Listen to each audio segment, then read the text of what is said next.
देखो राजे अगला टॉपिक आ गया सब टेंजेंट एंड सब नॉर्मल, है ना। सब टेंजेंट एंड सब नॉर्मल। ਹੁਣ सब टेंजेंट की होंगे, पहला तो इसकी डेफिनेशन पढ़ लीए। ਜਦੋਂ ਵੀ ਸਿੱਧੀ ਜੀ ਗੱਲ ਆ ਰਾਜੇ, ਪ੍ਰੋਜੈਕਸ਼ਨ ਜਿਹੜੀ ਹੁੰਦੀ ਹੈ, ਜਿਵੇਂ ਆਪਾਂ ਕਹਿ ਦਿੰਦੇ ਹਾਂ ਛਾਂ, ਕਿਸੇ ਚੀਜ਼ ਦੀ ਛਾਂ ਜਿਹੜੀ ਉਹਨੂੰ ਉਹਦੇ ਨੂੰ ਉਦੋਂ ਆਪਾਂ ਸਬ ਲਾ ਦਿੰਦੇ ਹਾਂ ਉਹਦੇ ਅੱਗੇ। ਜੇ ਟੇਂਜੈਂਟ ਦੀ ਛਾਂ ਆ ਤਾਂ ਸਬ ਟੇਂਜੈਂਟ, ਜੇ ਨੋਰਮਲ ਦੀ ਛਾਂ ਆ ਤਾਂ ਸਬ ਨੋਰਮਲ। ਜਿਵੇਂ ਆਪਣੇ ਕੋਲ ਇਸ ਪੁਆਇੰਟ ਦੇ ਉੱਪਰ ਤੁਸੀਂ ਟੇਂਜੈਂਟ ਡਰੋ ਕਰ ਲਿਆ, ਅਤੇ ਛਾਂ ਕਿਹਦੇ ਉੱਤੇ? ਐਕਸਿਸ ਦੇ ਉੱਪਰ। ਇਹ ਐਕਸਿਸ ਹੈ ਕਿਹਦਾ? ਪੈਰਾਬੋਲਾ ਦਾ।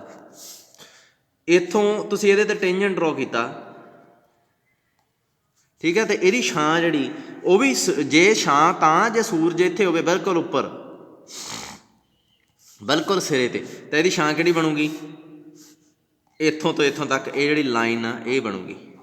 ਜੇ ਸੂਰਜ ਇੱਥੇ ਹੋਵੇ ਤਾਂ ਉਹ ਲੰਬੀ ਬਣ ਜੂਗੀ, ਪਰ ਆਪਾਂ ਬਿਲਕੁਲ ਉੱਪਰ ਰੱਖਣਾ। ਸੋ ਇਹਦੀ ਸਿੱਧੀ ਪ੍ਰੋਜੈਕਸ਼ਨ ਆ ਜਿਹੜੀ, ਯਾਨੀ ਕਿ ਇਹ ਵਾਲੀ ਜਿਹੜੀ ਗਾੜੀ ਲਾਈਨ ਆ ਇਹ ਟੇਂਜੈਂਟ ਆ, ਇਹ ਸਬ ਟੇਂਜੈਂਟ ਹੈ, ਠੀਕ ਹੈ। ਉਸ ਤੋਂ ਬਾਅਦ ਨੋਰਮਲ ਕਿਵੇਂ ਡਰੋ ਕਰਦੇ ਹਾਂ? ਇਸ ਪੁਆਇੰਟ 'ਤੇ ਜਿਹੜਾ ਟੇਂਜੈਂਟ ਡਰੋ ਕੀਤਾ ਉਹਦੇ ਉੱਤੇ ਪਰਪੈਂਡੀਕੂਲਰ ਲਾਈਨ ਡਰੋ ਕਰ ਦੇਈਦੀ ਆ ਗਿਆ ਨੋਰਮਲ। ਹੁਣ ਇਹਦੀ ਛਾਂ ਕਿਹੜੀ ਬਣੂਗੀ? ਆਹ ਵਾਲੀ। ਸੋ ਇਹ ਨੋਰਮਲ ਆ, ਇਹ ਆ ਗਿਆ ਸਬ ਨੋਰਮਲ, ਠੀਕ ਹੈ ਜੀ। ਸਬ ਨੋਰਮਲ ਅਤੇ ਟੇਂਜੈਂਟ ਪਤਾ ਲੱਗ ਗਿਆ। ਬਾਕੀ ਇਹਦੀਆਂ ਡੈਫੀਨੇਸ਼ਨ ਆ ਜਿਹੜੀਆਂ ਉਹ ਲਿਖੀਆਂ ਹੋਈਆਂ ਬੁੱਕ 'ਤੇ, ਬਹੁਤ NG ਹੋ ਗਿਆ, ਜੀ ਹੋ ਗਿਆ, ਉਹ ਪੜ੍ਹ ਲਿਓ ਆਪੇ। ਮੈਂ ਇਹਦੀਆਂ ਪ੍ਰੋਪਰਟੀਆਂ ਕਰਾਉਣ ਲੱਗਾ। ਪ੍ਰੋਪਰਟੀ 1 ਥੋੜ੍ਹੀਆਂ ਜਿਹੀਆਂ ਕਰਾਉਣੀਆਂ ਪੈਣੀਆਂ ਕਿਉਂਕਿ ਆਪਾਂ ਹੋਰ ਕੁਛ ਨਹੀਂ ਕੀਤਾ, ਤਾਂ ਮੈਂ ਕਰਾਉਣ ਲੱਗਾ। Prove that any sub tangent at any point at the parabola is bisected at vertex. ਮਤਲਬ ਕੋਈ ਵੀ ਟੇਂਜੈਂਟ ਆ ਜਿਹੜਾ ਸਬ ਟੇਂਜੈਂਟ ਆ ਉਹ ਬਾਈਸੈਕਟ ਹੁੰਦਾ ਐਟ ਵਰਟੈਕਸ 'ਤੇ। ਦੇਖੋ ਆਹ ਜਿਹੜਾ ਸਬ ਟੇਂਜੈਂਟ ਸੀ, ਵਰਟੈਕਸ ਕਿੱਥੇ? ਇੱਥੇ ਆ ਨਾ, ਪੈਰਾਬੋਲਾ ਸਿਖਰ ਪੈਰਾਬੋਲਾ ਦਾ ਆਹੀ ਆਉਂਦਾ ਇੱਥੇ। ਇਹ ਪੁਆਇੰਟ ਆ ਨਾ ਜਿਹੜਾ, ਇਸ ਸਬ ਟੇਂਜੈਂਟ ਦਾ ਮਿਡ ਪੁਆਇੰਟ ਹੁੰਦਾ। ਆਪਾਂ ਇਹ ਸ਼ੋ ਕਰਨਾ ਸਟੇਟਮੈਂਟ, ਪਹਿਲੀ ਪ੍ਰੋਪਰਟੀ ਇੱਥੋਂ ਹੀ ਸਮਝਾਤੀ ਹੈ, ਆਹ ਲਿਖੀ ਹੋਈ ਹੈ। Prove that any sub tangent at any point of the parabola. Sub tangent ਕੀ ਹੈ? ਬਾਈਸੈਕਟਡ ਐਟ ਦਾ ਵਰਟੈਕਸ 'ਤੇ ਉਹਦਾ ਹਾਫ ਹੋ ਜਾਂਦਾ, ਇਹ ਆਪਾਂ ਸ਼ੋ ਕਰਨਾ। ਸੋ ਇੱਥੇ ਆਪਾਂ ਮੰਨ ਲੈਂਦੇ ਹਾਂ, ਲੈਟ ਇਹ P ਪੁਆਇੰਟ ਮੰਨ ਲਿਆ, light P x1 y1 be any point on parabola, ਆਪਾਂ ਮੰਨ ਲਿਆ y square is equal to 4ax। let the tangent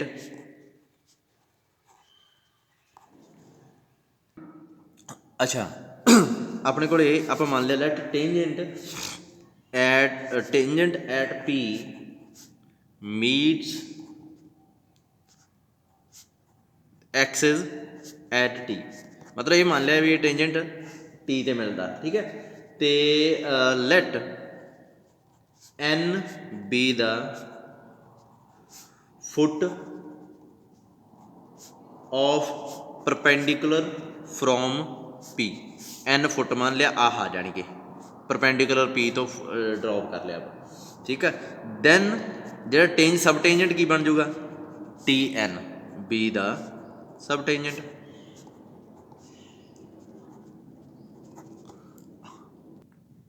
ठीक है जी। TN सब टेंजेंट हो गया। अच्छा, then now the equation of PT is की आऊगी? इस टेंजेंट की इक्वेशन की होंगी है? y1 2a x plus x1, ठीक है जी। हुण ये T पॉइंट के कोआर्डीनेट्स कढ़ने आपां। T पॉइंट से किवें कढ़ सकते हैं? Put y is equal to 0। मैं थोड़ा जिहा शॉर्ट च करन लगा, y 0 भर दो, की आऊगा? 0 2a x प्लस x1, ठीक है जी। सो इत्थे x की वैल्यू की आ गई? -x1। सो इत्थे ये कोआर्डीनेट्स किहड़े हो गए? 0 -x1। राजे वर्टैक्स किहड़ा? आ पिया। की हुंदा इहदा? ये पैराबोला दा वर्टैक्स 0 0, ठीक है। N के कोआर्डीनेट्स इन्होंने लभे नहीं। N के वैसे लभे जा सकते हैं सीधे ही। P पॉइंट की है? x1 y1, तो ओबवियसली फिर इन्नी लाइन कितनी होगी? x1, है ना। ਓਬਵੀਅਸ ਹੀ ਗੱਲ ਹੈ ਨਾ, 0 ਤੋਂ ਇੰਨੀ x1 ਹੋਊਗੀ ਤੇ ਹਾਈਟ ਆ ਜਿਹੜੀ y1 ਹੋਊਗੀ, ਤਾਂ ਹੀ ਇਹ ਪੁਆਇੰਟ ਬਣਿਆ P। ਸੋ ਇਹ ਹੋ ਗਈ x1, ਸੋ ਇਹ ਹੋ ਗਈ -x1, ਪਰ ਮੈਗਨੀਟਿਊਡ 'ਚ ਤਾਂ ਇਕੁਅਲ ਆ ਨਾ। ਸੋ ਇਹਦਾ ਮਤਲਬ AT ਹੈ ਜਿਹੜੀ, ਉਹਦੀ ਲੈਂਥ ਕਿੰਨੀ ਹੈ, ਇੱਥੋਂ ਮੈਜ਼ਰ ਕਰੋਗੇ ਉਹ ਕਿੰਨੀ ਹੈ x1, ਤੇ AN ਦੀ ਕਿੰਨੀ ਆ, ਉਹ ਵੀ x1। ਜਾਣੀ ਕਿ A ਪੁਆਇੰਟ ਆ ਜਿਹੜਾ ਵਰਟੈਕਸ ਆ, ਉਹ ਲਓ ਯਾਰ, ਉਹ ਲਓ ਇਹਨਾਂ ਨੇ, ਉਹ ਵਰਟੈਕਸ ਆ, ON ਤਾਂ ON ਤੇ OT ਆ ਜਿਹੜੀ, ਇਹ ਦੋਵੇਂ ਕੀ ਹੈ, OT ਤੋਂ x1 ਆ, ON ਤੋਂ ਵੀ x1 ਆ, ਇਹ ਬਰਾਬਰ ਹੋ ਗਏ। ਇਹਦਾ ਮਤਲਬ O ਕੀ ਹੋਊਗਾ, O is a mid point of TN, ਠੀਕ ਹੈ। ਸੋ ਇਹਦਾ ਮਤਲਬ ਕੀ ਹੋਇਆ, ਵਰਟੈਕਸ ਤੇ TN ਬਾਈਸੈਕਟ ਹੋ ਗਿਆ, ਪ੍ਰੂਫ ਹੋ ਗਿਆ। ਰਾਜੇ ਇੱਕ ਚੀਜ਼ ਯਾਦ ਰੱਖਿਓ, O ਤੋਂ -1 -2, ਇਹ ਜਿਹੜਾ ਸੈਗਮੈਂਟ ਆ ਇਹਦੀ ਲੈਂਥ ਕਿੰਨੀ ਆ, 1 2, ਇਹ ਸੈਗਮੈਂਟ ਦੀ ਲੈਂਥ ਕਿੰਨੀ ਹੈ, ਦੋਵਾਂ ਦੀ ਸੋਚੋ ਥੋੜ੍ਹੀ ਜਿਹੀ, ਇਹਦੀ ਲੈਂਥ ਕਿੰਨੀ ਹੈ 2, ਹੈ ਨਾ, ਤੇ ਇਹਦੀ ਦੇਖੋ, ਇਹਦੀ -2 ਨਹੀਂ ਹੈ, ਇਨ ਮੈਗਨੀਟਿਊਡ ਇਹਦੀ ਵੀ ਲੈਂਥ 2 ਹੀ ਆ। 1 ਸੈਂਟੀਮੀਟਰ, ਜੇ ਸੈਂਟੀਮੀਟਰਾਂ 'ਚ ਮੈਜ਼ਰ ਕਰੀਏ, ਜਿੰਨਾ ਆਹ ਓਨਾ ਹੀ ਆਹ, ਜਿੰਨਾ ਆਹ ਓਨਾ ਹੀ ਆਹ, ਸੋ 2 ਸੈਂਟੀਮੀਟਰ ਦੀ ਇਹ ਹੋ ਗਈ, 2 ਸੈਂਟੀਮੀਟਰ ਦੀ ਇਹ, ਉਵੇਂ ਹੀ ਇਹ -x1 ਅਸਲ 'ਚ ਲੈਂਥ ਉਹਦੀ ਕਿੰਨੀ ਆ, x1 ਨਹੀਂ ਆ ਲੈਂਥ, ਠੀਕ ਹੈ ਜੀ। ਹੁਣ ਜੇ ਇੱਥੇ ਤੁਸੀਂ ਕਹੋਗੇ ਇਹ ਕਰਵ ਆ ਜਿਹੜੀ, ਇੱਥੋਂ ਡਰੋ ਕੀਤੀ, ਇੱਥੋਂ ਡਰੋ ਕੀਤੀ, ਇਹ ਇੱਕੋ ਜਿਹੀ ਨਹੀਂ, ਸੇਮ ਲੈਂਥ ਦੀ ਨਹੀਂ, ਇੱਥੋਂ ਇੰਨੀ ਉਨੀ ਹੀ ਆ ਜਿੰਨੀ ਇੱਥੋਂ ਇੰਨੀ ਹੈ। ਸੋ ਉਸ ਹਿਸਾਬ ਨਾਲ -x1 ਆ ਜਿਹੜੀ, ਅਸਲ 'ਚ ਲੈਂਥ x1 ਆ, ਪੋਜੀਸ਼ਨ -x1 ਦੱਸ ਰਹੀ ਆ। ਚਲੋ ਅੱਗੇ ਦੇਖੀਏ ਹੋਰ ਪ੍ਰੋਪਰਟੀ 2 ਦੇਖੋ, ਇਹ ਕਹਿੰਦੇ ਆ sub normal of the parabola is constant. Sub normal ਕਹਿੰਦਾ ਕੌਂਸਟੈਂਟ ਹੁੰਦਾ and equal to the half of latest rectum. ਰਾਜੇ ਇਹਨੇ ਸਟੇਟਮੈਂਟ ਥੋੜ੍ਹੀ ਜਿਹੀ ਗਲਤ ਕਰਤੀ, ਇਹਨੂੰ ਲਿਖਣਾ ਚਾਹੀਦਾ ਸੀ ਲੈਂਥ ਆਫ ਸਬ ਨਾਰਮਲ, ਮਤਲਬ ਸਬ ਨਾਰਮਲ ਦੀ ਜਿਹੜੀ ਲੈਂਥ ਆ, ਜਿਹੜਾ ਆਪਣੇ ਏਰੀਏ 'ਚ ਆਉਂਦਾ ਵਾ। ਵੈਸੇ ਤਾਂ ਦੇਖਿਆ ਜਾਵੇ ਨਾਰਮਲ ਅੱਜ ਮੁੱਕਦਾ ਹੀ ਨਹੀਂ ਹੁੰਦਾ, ਇੱਥੋਂ ਬਾਅਦ ਇੱਥੋਂ ਐਂ ਜਾਈ ਜਾਊਗਾ ਇਹ, ਕਿਉਂਕਿ ਇਹ ਤਾਂ ਲਾਈਨ ਆ। ਪਰ ਮੈਂ ਗੱਲ ਕਰ ਰਿਹਾ ਜਿਹੜੀ ਆਪਣੇ ਘੇਰੇ 'ਚ ਆਉਂਦਾ ਸਬ ਨਾਰਮਲ, ਕਿਹੜਾ ਆਊਗਾ, ਜਿਵੇਂ ਆਹ ਟੇਂਜੈਂਟ ਆ, ਟੇਂਜੈਂਟ ਤੇ ਆਹ ਨਾਰਮਲ ਆ, ਤੇ ਸਬ ਨਾਰਮਲ ਕਿਹੜਾ ਹੋ ਗਿਆ, NG। ਮੈਂ ਸਿਰਫ NG ਦੀ ਗੱਲ ਕਰ ਰਿਹਾ, ਜਿਹੜਾ ਆਪਣੀ ਰੇਂਜ 'ਚ ਆ ਗਿਆ। ਅਸਲ 'ਚ ਆਪਾਂ ਇੱਥੇ ਸੈਗਮੈਂਟ ਦੀ ਗੱਲ ਕਰ ਰਹੇ ਹਾਂ। ਜਿਹੜਾ ਰਾਜੇ ਨਾਰਮਲ ਆ ਉਹ ਐਂਡਲੈਸ ਹੋ ਸਕਦਾ, ਟੇਂਜੈਂਟ ਆ ਜਿਹੜਾ ਉਹ ਇੱਥੋਂ ਤੋਂ ਇੱਥੋਂ ਤੱਕ ਐਕਸਿਸ ਤੱਕ ਮੈਜ਼ਰ ਕਰਦੇ ਹਾਂ ਆਪਾਂ। ਵੈਸੇ ਤਾਂ ਇੱਥੋਂ ਐਡਾ ਵੀ ਹੋ ਸਕਦਾ, ਇਹ ਕਦੇ ਵੀ ਨਹੀਂ ਮੁੱਕਣਾ, ਪਰ ਆਪਾਂ ਜਿਹੜਾ ਆਪਣੇ ਘੇਰੇ 'ਚ ਆਉਂਦਾ ਐਕਸਿਸ ਤੱਕ, ਤੇ ਜਿੱਥੇ ਇਹ ਪੁਆਇੰਟ 'ਤੇ ਟੱਚ ਕਰਦਾ ਸਿਰਫ ਓਨਾ ਹੀ ਦੇਖਦੇ ਹੁੰਦੇ ਹਾਂ। ਸਬ ਟੇਂਜੈਂਟ ਇੰਨਾ ਹੀ ਦੇਖਦੇ ਹੁੰਦੇ ਹਾਂ, ਜਿਹੜਾ ਇੱਥੋਂ ਤੱਕ। ਸਬ ਨਾਰਮਲ ਇੰਨਾ ਹੀ, ਤੇ ਨਾਰਮਲ ਇੰਨਾ ਹੀ।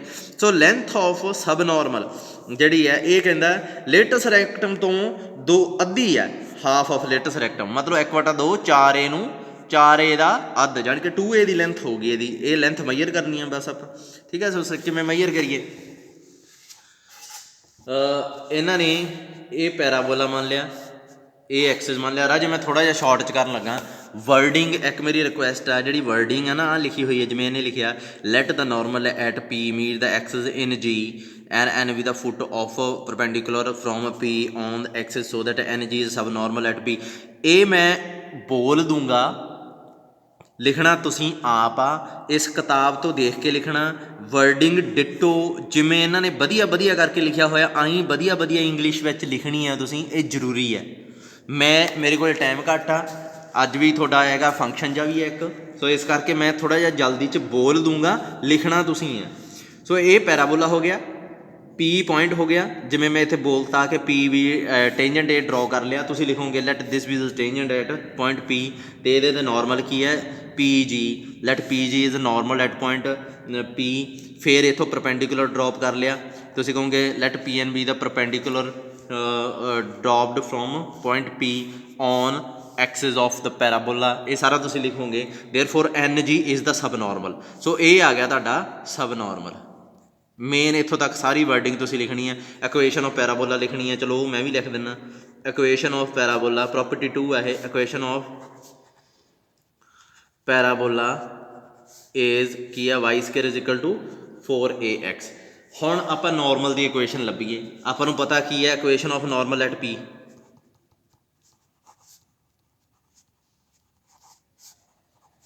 ਇਜ਼ ਕੀ ਹੋਊਗੀ, ਆਪਾਂ ਬਣਾਈ ਸੀ ਇਕੁਏਸ਼ਨ y1 x - x1, ਬਸ ਇੱਕ ਥੋੜ੍ਹਾ ਜਿਹਾ ਚੇਂਜ ਹੁੰਦਾ ਸਲੋਪ 'ਚ, ਠੀਕ ਹੈ। अच्छा ये जिहड़ा नॉर्मल दी इक्वेशन हो गई, जी दे कोआर्डीनेट्स लभ लो। जी दे कोआर्डीनेट्स किवें लभणगे, ये मिलदा कित्थे आ, इस लाइन ते इस लाइन की इक्वेशन की है, ये एक्स एक्सिस है, एक्स एक्सिस है। एक्स एक्सिस की इक्वेशन की होंगी है, हमेशा याद रखियो, ये इक्वेशन होंगी है वाई इज इक्वल टू 0, क्योंकि एक्स एक्सिस ते वाई 0 होंदा।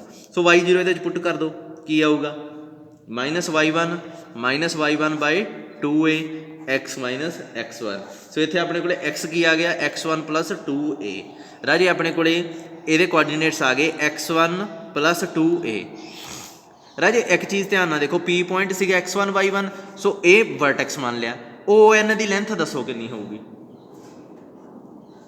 ओ एन की, इन्होंने ए लिया, इनू ओ नहीं लेंदे, चलो ए एन की लेंथ दस दो, ये आप पिछले भी मैयर की, ये होंगी है x1।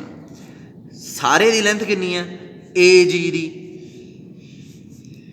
ये कोआर्डीनेट्स यही होए ना, तो सारे की लेंथ कितनी होगी फिर आ पई, इन्ने की लेंथ कितनी होगी आ पई, वो मैं x1 लिखती, ये सारे की लेंथ कितनी है x1 + 2a। राजे फिर सारे की जे x1 + 2a आ, तो इन्नी x1 आ, फिर आ जो बच गया पोर्शन ये कितनी होगी, ओबवियसली ये आ कटा दो, ठीक है। यदा मतलब की हो गया, एन जी है जोड़ा की होगा, वो ए जी चों ए एन घटा दिए, एन जी आ जाऊगा, ए जी की है x1 + 2a, ए एन की है x1, तो की आ गया 2a, तो की इनू आई लिख सकते 1/2 4a लिख सकते हैं। सो 1/2 ए की है length of latus rectum, latus rectum की लेंथ आप मैयर की सी। सो यदा मतलब जी सब नॉर्मल आ, वो लेंथ हमेशा ही लेटस रैक्टम तो अद्धी होंगी है। सो ये याद रखियो। दूसरी प्रॉपर्टी भी होगी, सौखियां प्रॉपर्टीज़ है राजे। उस तो बाद चौथी प्रॉपर्टी करवाने लगा, जी तीजी है तुसीं आप करनी है, वो मैं तुहाडे ते छड्डी है, बहुत इंपॉर्टेंट आ, वो भी बहुत इंपॉर्टेंट आ, ठीक है, क्योंकि मैं सारियां नहीं करा सकता, इन्ना टाइम नहीं है। सो इस करके मैं तीजी प्रॉपर्टी थोड़े ते छड्ड दी। डायामीटर की प्रॉपर्टी चौथी कराउण लगा, डायामीटर प्रॉपर्टी। राजे डायामीटर तुसीं सर्कल पढ़िया, सर्कल च डायामीटर हुंदा सी, पर पैराबोला च भी डायामीटर हुंदा, ठीक है। एलिप्स विच भी डायामीटर हुंदा, हाइपरबोला विच भी डायामीटर हुंदा, पर इत्थे डायामीटर दा थोड़ा जिहा डेफिनेशन है जिहड़ी बहुत ध्यान नाल इन्हां ने बनाई हुई है। सर्कल च भी मैच करदी है, सर्कल का भी डायामीटर इस डेफिनेशन नूं फॉलो करके बनदा, पर ये थोड़ा जिहा कह लो कि एक्सटेंडिड वर्जन आ वो डेफिनेशन का, ठीक है। प्रूव दैट एक प्रॉपर्टी है, इनू डायामीटर की प्रॉपर्टी कहते हैं। Prove that the locus of the middle points of a system of parallel lines, parallel chords of a parabola is a straight line parallel to the axis.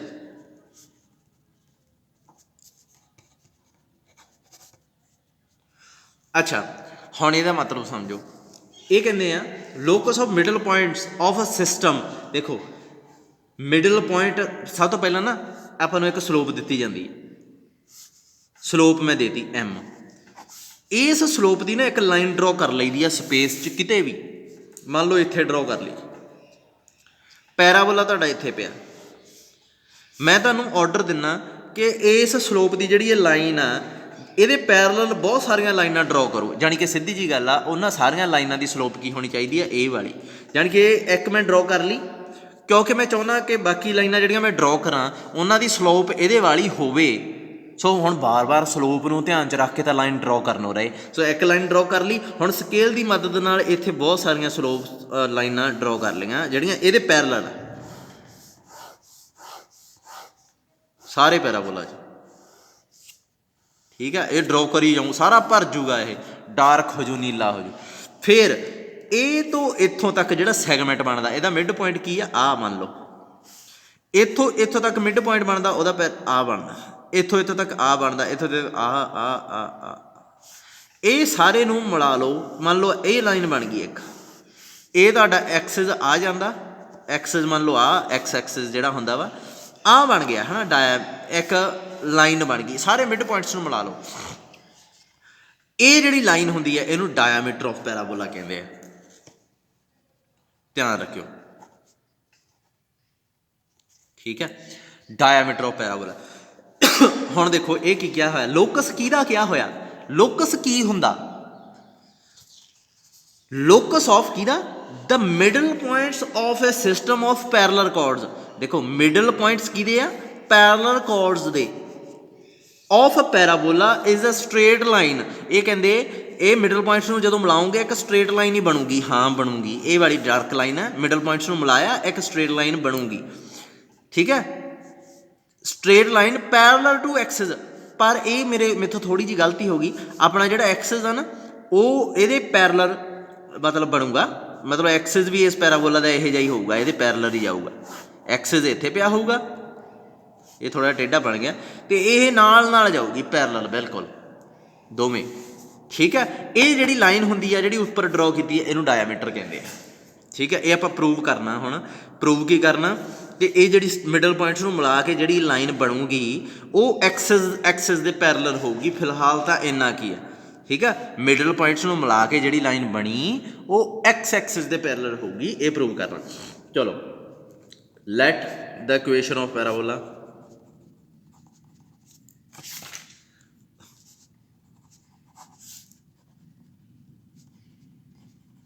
Is की है, ए मान ली y square is equal to 4ax। हुण equation let mid point मान लें, let x1 y1 be the point of locus, ठीक है, ये लोकस का पॉइंट आ, मतलब करव ये हुंदी है, लोकस हुंदा करव जिहदे ते लाई करदा। हुण करव किहड़ी है, लोकस किहो जिहा होना चाहिए, लोकस किन्हां दा देखना आपां, मिडल पॉइंट्स दा देखना, इहदा मतलब की हो गया, मिडल पॉइंट हो गया। Therefore x1 y1 be the mid point of any chord। ਆਪਾਂ ਨੂੰ ਤਾਂ ਅੱਡ ਮਿਡ ਪੁਆਇੰਟ ਚੱਲਦੇ ਆ ਚਾਹੀਦੇ ਆ, ਇਹ ਕਿਸੇ ਇੱਕ ਦਾ, ਠੀਕ ਆ। ਹੁਣ ਆਪਾਂ ਦੇਖ ਲਾਂਗੇ ਵੀ ਇਹ ਕਿਹੜੀ ਕਰਵ ਦੇ ਉੱਪਰ ਪਿਆ, ਇਹਦਾ ਮਤਲਬ ਬਾਕੀ ਸਾਰੇ ਵੀ ਆ ਜਾਣਗੇ, ਠੀਕ ਹੈ। ਇਹ ਮੂਵ ਕਰਦਾ ਨਾ, ਇੱਕ ਵਾਰੀ ਇਹ ਇਹਦਾ ਮਿਡ ਪੁਆਇੰਟ ਬਣੂਗਾ, ਹੁਣ ਇੱਕ ਵਾਰੀ ਇਹਦਾ ਬਣੂਗਾ, ਇੱਕ ਵਾਰੀ ਇਹਦਾ ਬਣੂਗਾ, ਇੱਕ ਵਾਰੀ ਇਹਦਾ ਬਣੂਗਾ, ਇੱਕ ਵਾਰੀ ਇਹਦਾ ਇਸ ਤਰੀਕੇ ਨਾਲ ਆਪਾਂ ਨੂੰ ਪਤਾ ਲੱਗ ਜੂਗਾ ਵੀ ਇਹ ਕਿਹੜੀ ਕਰਵ ਤੇ ਲਾਈ ਕਰਦਾ। ਸੋ ਇੱਥੋਂ ਆਪਾਂ ਇਹਨੂੰ ਟਰੈਕ ਕਰ ਸਕਦੇ ਹਾਂ x1 y1 ਨੂੰ, ਵੀ ਇਹ ਕਿੱਥੇ ਕਿੱਥੇ ਜਾਂਦਾ। x1 y1 middle point of the chord of the system, ਤੇ ਇਕੁਏਸ਼ਨ ਕੀ ਬਣੂਗੀ ਇਹਦੀ, ਉਹ ਆਪਾਂ ਕੱਢੀ ਆ ਕਿ y1 2a x1 x plus x1 y1 square minus 4a x1। So ਇਹਨੂੰ ਜਦੋਂ ਸਿੰਪਲੀਫਾਈ ਕਰੋਗੇ ਕੀ ਆਊਗਾ, 2ax minus y1 y1 square minus 2a x1 is equal to ਕੀ ਆ ਜਾਊਗਾ 0। ਹੁਣ ਮੈਨੂੰ ਦੱਸੋ ਇਹ ਜਿਹੜੀਆਂ ਇਹ ਕੌਰਡ ਹੋ ਗਈ, ਇਹ ਹੋ ਸਕਦਾ ਇਹ ਹੋਵੇ ਤਾਂ ਜਿਹੜਾ x1 y1 ਹੋਊਗਾ ਇਹ ਹੋ ਸਕਦਾ, ਇਹ ਕੌਰਡ ਹੋਵੇ ਤਾਂ x1 y1 ਕੀ ਹੋਊਗਾ, ਇਹ ਹੋ ਸਕਦਾ, ਇਹ ਕੌਰਡ ਹੋਵੇ x1 y1 ਕੀ ਬਣ ਜਾਊਗਾ ਇਹ। ਪਰ ਇਹਨਾਂ ਸਾਰੀਆਂ 'ਚ ਇੱਕ ਚੀਜ਼ ਕਾਮਨ ਆ, ਇਹਨਾਂ ਦੀ ਸਲੋਪ m ਆ। ਸੋ ਇਹਦਾ ਮਤਲਬ ਇਹਦੀ ਸਲੋਪ ਕਿੰਨੀ ਹੋਊਗੀ m, let m be the slope of all chords, ਸਾਰੀਆਂ ਕੌਰਡਸ ਦੀ ਸਲੋਪ ਤਾਂ ਇੱਕ ਹੀ ਸੀਗੀ, ਤੋ ਮੈਂ ਮੰਨ ਲਈ ਵੀ m ਆ। ਹੁਣ ਕੀ ਹੋਊਗਾ, ਆਪਾਂ ਇਹਦੀ ਸਲੋਪ ਕੱਢ ਲਈ, ਇਹਦੀ ਸਲੋਪ ਕੀ ਆਊਗੀ, ਇਹ ਆ ਜਾਊਗੀ 2a/y1 ਤੇ ਇਹ ਕਿਹਦੇ ਬਰਾਬਰ ਹੈ, m1 ਦੇ। ਸੋ ਦੇਖੋ ਇੱਥੇ ਆਪਾਂ ਇੱਕ ਆਪਣੇ ਕੋਲ ਲਾਈਨ ਜੀ ਬਣ ਗਈ ਹੈ, ਕਿਹੜੀ y1 ਨੂੰ ਉੱਧਰ ਲੈ ਜਾਓ, 2a/m ਨੂੰ ਇੱਧਰ ਲੈ ਆਓ। ਜੇ ਤੁਸੀਂ ਦੇਖੋ ਕਲੀਅਰਲੀ ਹੁਣ ਕੀ ਹੋ ਗਿਆ, ਇੱਥੋਂ x1 y1 ਕਿਹਦੇ ਤੇ ਲਾਈ ਕਰਦਾ, ਲਾਈਜ਼ ਔਨ ਇਸ ਲਾਈਨ ਦੇ ਉੱਪਰ ਲਾਈ ਕਰਨ ਲੱਗ ਗਿਆ। ਲਓ ਦੇਖੋ ਕਿੰਨੀ ਵਧੀਆ ਚੀਜ਼ ਆ ਗਈ। ਤੁਸੀਂ ਕਹੋਗੇ ਇਹਦੇ 'ਚ x ਤਾਂ ਹੈ ਹੀ ਨਹੀਂ, ਨਾ ਹੋਵੇ, ਮੈਂ ਕਹਿੰਦਾ x1 y1 ਇਹਦੇ 'ਚ ਪੁੱਟ ਕਰੋ, ਸੈਟੀਸਫਾਈ ਕਰੂਗਾ। ਤੁਸੀਂ ਪੁੱਟ ਕੀਤਾ ਕਿਹੜੀ ਚੀਜ਼ ਬਣ ਜੂਗੀ ਇਹ, ਤੇ ਇਹ ਤਾਂ ਟਰੂ ਆ, ਇਹ ਤਾਂ ਟਰੂ ਆ, ਸੋ ਇਹਦਾ ਮਤਲਬ ਸੈਟੀਸਫਾਈ ਕਰਦਾ। ਬੇਸ਼ੱਕ x1 ਵਾਸਤੇ ਜਗ੍ਹਾ ਹੀ ਹੈ ਨਹੀਂ, ਨਾ ਹੋਵੇ, ਕੋਈ ਫਰਕ ਨਹੀਂ ਪੈਂਦਾ। ਸੋ ਇਹਦਾ ਮਤਲਬ ਕੀ ਹੈ, ਇਹ ਆਪਣੇ ਕੋਲ ਲੋਕਸ ਕੀ ਆ ਗਿਆ, y is equal to 2a is equal to m, 2a/m, ਇਹ ਲੋਕਸ ਆ ਗਿਆ। ਜੇ ਦੇਖਿਆ ਜਾਵੇ ਇਹਨੂੰ ਡਰੋ ਕਰੋ ਰਾਜੇ, ਤਾਂ x ਐਕਸਿਸ ਇਹ ਹੁੰਦੀ ਹੈ y ਇਜ਼ ਇਕੁਅਲ ਟੂ 0, ਇਹ ਲਾਈਨ ਇੱਥੇ ਇੱਕ ਬਣ ਜੂਗੀ y is equal to 2a/m, parabola ਤੁਹਾਡਾ ਐਂ ਪਿਆ ਹੋਊਗਾ, ਜਾਂ ਜੋ ਵੀ ਹੈ ਯਾਰ, ਉਹ ਡਰੋ ਜਮੈਟਰੀ ਇੰਨੀ ਵਧੀਆ ਡਰੋ ਨਹੀਂ ਹੁੰਦੀ, ਕਿਉਂਕਿ ਆਪਣੇ ਕੋਲੇ ਆਪਾਂ ਐਕਸ ਐਕਸਿਸ ਵਾਈ ਐਕਸਿਸ ਦੇ ਪੁਆਇੰਟ ਨਹੀਂ ਧਿਆਨ 'ਚ ਦੇਖਦੇ, ਠੀਕ ਹੈ। ਪਰ ਇਹ ਜਾਊਗੀ ਆਈ ਜਾਊਗੀ ਇਹ ਲਾਈਨ। ਤੁਸੀਂ ਕਹੋਗੇ ਆ ਬਾਹਰ ਕਿਵੇਂ ਨਿਕਲ ਗਈ, ਮੈਂ ਕਹਿੰਦਾ ਨਾ ਕੱਢੋ ਨਾ ਇਹਨੂੰ, ਨਾ ਦੇਖੋ। ਹੁਣ ਲਾਈਨ ਨੂੰ ਦੇਖਣਾ ਕਿੱਥੋਂ ਤੱਕ, ਉਹ ਤਾਂ ਆਪਾਂ ਹੀ ਦੇਖਣਾ, ਇੱਥੋਂ ਤੱਕ ਜਾਊਗੀ ਇਹ ਇੱਥੋਂ ਤੱਕ ਜਾਊਗੀ, ਇਹਨੂੰ ਵੀ ਨਾ ਦੇਖੋ। ਆਪਣਾ ਕੰਮ ਤਾਂ ਸਿਰਫ ਪੈਰਾਬੋਲਾ ਦੇ ਅੰਦਰ ਅੰਦਰ ਰਹਿਣਾ, ਠੀਕ ਹੈ। ਚਲੋ ਇੱਕ ਹੋਰ ਚੀਜ਼ ਹੋ ਗਈ, ਇਹ ਜਿਹੜੀ ਲਾਈਨ ਆ ਇਹ ਡਾਇਆਮੀਟਰ ਹੁੰਦਾ। ਸੋ ਡਾਇਆਮੀਟਰ ਦੀ ਇੱਥੇ ਇਕੁਏਸ਼ਨ ਆ ਜਿਹੜੀ, ਉਹ ਕੀ ਹੋਊਗੀ ਪੈਰਾਬੋਲਾ 'ਚ, ਐਮ ਸਲੋਪਸ ਨਾਲ ਜਿਹੜਾ ਡਾਇਆਮੀਟਰ ਬਣਿਆ ਹੋਇਆ ਨਾ, ਉਹ ਆਪਣੇ ਕੋਲੇ ਇਹ ਬਣਦਾ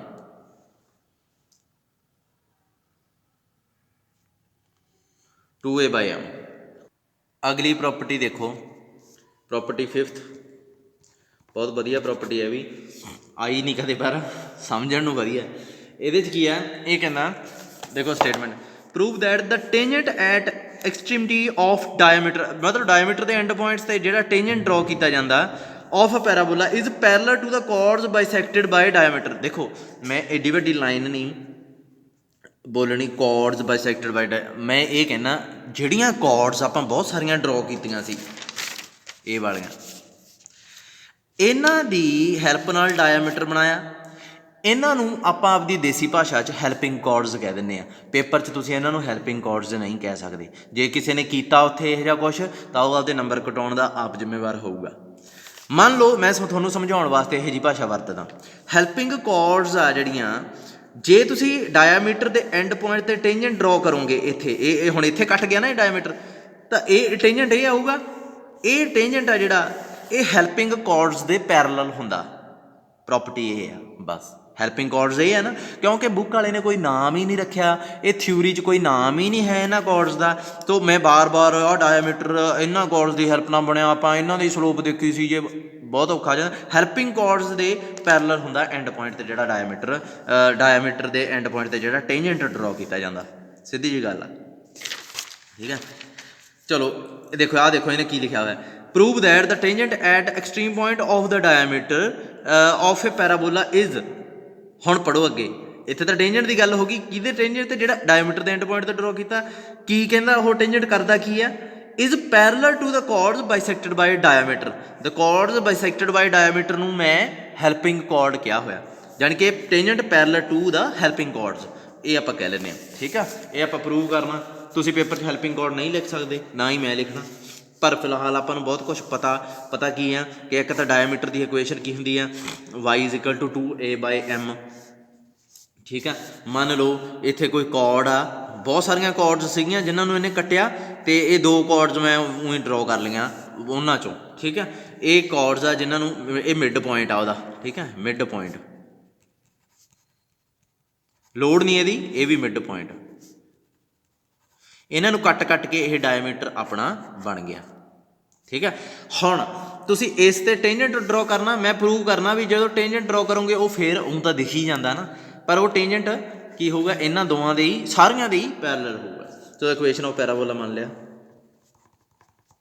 equation of parabola is y² = 4ax, let m be the slope of parallel chords, ठीक है। the equation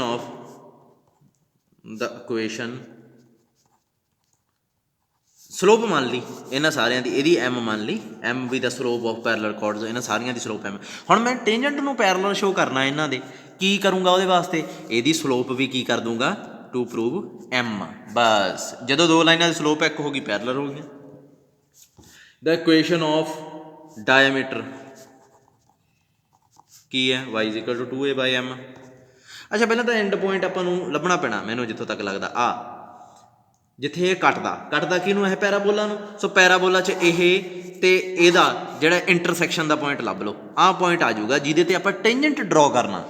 ਹਜੇ ਤਾਂ ਆਪਾਂ ਨੂੰ ਇਹ ਵੀ ਨਹੀਂ ਪਤਾ ਟੇਂਜੈਂਟ ਡਰੋ ਕਿੱਥੇ ਕਰੀਏ, ਐਂਡ ਪੁਆਇੰਟ 'ਤੇ ਕਰਨਾ, ਐਂਡ ਪੁਆਇੰਟ ਲੱਭੋ ਤਾਂ ਸਹੀ। ਸੋ ਕਿਵੇਂ ਲੱਭੀਏ ਇਹਨੂੰ, ਇਹਦੇ 'ਚ ਪੁੱਟ ਕਰੋ 2a/m ਦਾ ਹੋਲ ਸਕੁਏਅਰ 4ax। ਸੋ ਇਹਨੂੰ ਸਿੰਪਲੀਫਾਈ ਕਰੋਗੇ, ਬੁੱਕ 'ਤੇ ਕੀਤਾ ਹੋਇਆ x/am², ਫਿਰ x ਨੂੰ ਚੱਕ ਕੇ ਤੁਸੀਂ ਲਾਈਨ 'ਚ ਲਾਈਨ 'ਚ ਤਾਂ ਕੀ ਪੁੱਟ, ਲਾਈਨ 'ਚ ਹੀ ਪੁੱਟ ਕਰੀਦਾ ਹੁੰਦਾ, ਹਮੇਸ਼ਾ ਲਾਈਨ 'ਚ ਹੀ ਪੁੱਟ ਕਰੀਦਾ ਹੁੰਦਾ, ਇਹਦੇ ਪੈਰਾਬੋਲਾ 'ਚ ਨਹੀਂ ਪੁੱਟ ਕਰੀਦਾ ਹੁੰਦਾ। ਇਹਦੇ 'ਚ ਪੁੱਟ ਕਰ ਦਿਓ x ਨੂੰ, y ਦੀ ਵੈਲਿਊ ਕੀ ਆ ਜਾਊਗੀ 2a/m, ਕਿਉਂਕਿ ਪੁੱਟ ਕਿੱਥੇ ਕਰੋਗੇ, ਹੈ ਹੀ ਨਹੀਂ ਕੁਛ ਪੁੱਟ ਕਰਨ ਨੂੰ। ਸਮਝ ਲੱਗਦੀ ਆ ਨਾ ਰਾਜੇ, ਇੱਥੇ x ਹੁੰਦਾ ਫੇਰ ਪੁੱਟ ਕਰਦਾ ਨਾ, ਪੁੱਟ ਕਰਨ ਨੂੰ ਹੈ ਹੀ ਨਹੀਂ ਕੁਛ, ਇਹਦਾ ਮਤਲਬ y ਦੀ ਵੈਲਿਊ ਤਾਂ ਆ ਗਈ ਸੇਮ ਹੀ। ਸਮਝ ਲੱਗ ਗਈ।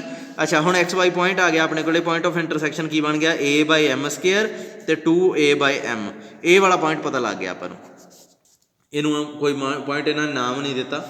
ਇਸ ਪੁਆਇੰਟ ਤੇ equation of tangent at this point ਕੀ ਹੋਊਗੀ, ਲੱਭ ਲਓ। y1 ਕੀ ਹੈ 2a/m, 2a x + x1, x + x1 ਹੋ ਗਿਆ। ਠੀਕ ਹੈ, ਸੋ ਇਹਨੂੰ ਸਿੰਪਲੀਫਾਈ ਕਰੋਗੇ ਜਦੋਂ ਇਹ ਬਣ ਜੂਗੀ mx + a/m।